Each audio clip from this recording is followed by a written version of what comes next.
ഭാരതത്തിന്റെ ഐക്യവും മതസാഹോദര്യവും ഊട്ടിയുറപ്പിക്കാനുള്ള പടയാളികളായി പ്രവർത്തിക്കാൻ നമുക്ക് സാധിക്കണമെന്ന് മന്ത്രി രാമചന്ദ്രൻ കടന്നപ്പള്ളി. ആഘോഷങ്ങൾ സൗഹാർദ്ദപരമാവണമെന്നും മന്ത്രി പറഞ്ഞു.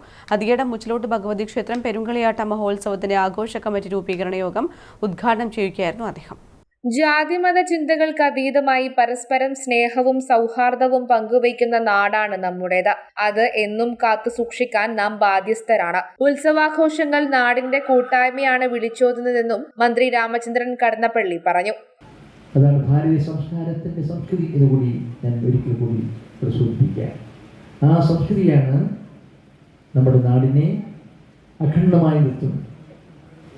അതുകൊണ്ട് നമ്മുടെ രാജ്യത്തിൻ്റെ ഐക്യം, നമ്മുടെ ഈ മഹാരാജ്യത്തിൻ്റെ മാനുഷികത, ഈ മഹാരാജ്യത്തിൻ്റെ മതസൗഹാർദ്ദം, ഇതെല്ലാം സൂക്ഷിക്കാനുള്ള പടയാളികളായി പ്രവർത്തിക്കാനുള്ള സുഹൃത്തുക്കളും സഹോദരങ്ങളും ഒക്കെയാണ് എത്തിച്ചിട്ടുള്ളത്. 13 സംവത്സരങ്ങൾക്ക് ശേഷമാണ് അതിയേടം മുച്ചിലോട്ട് ഭഗവതി ക്ഷേത്രത്തിൽ 2026 ജനുവരി 30 മുതൽ ഫെബ്രുവരി 2 വരെ പെരുങ്കളിയാട്ട മഹോത്സവം നടക്കുന്നത്. ഉത്സവത്തിന്റെ ആഘോഷ കമ്മിറ്റി രൂപീകരണ യോഗം ക്ഷേത്ര പരിസരത്ത് വെച്ച് മന്ത്രി ഉദ്ഘാടനം ചെയ്തു.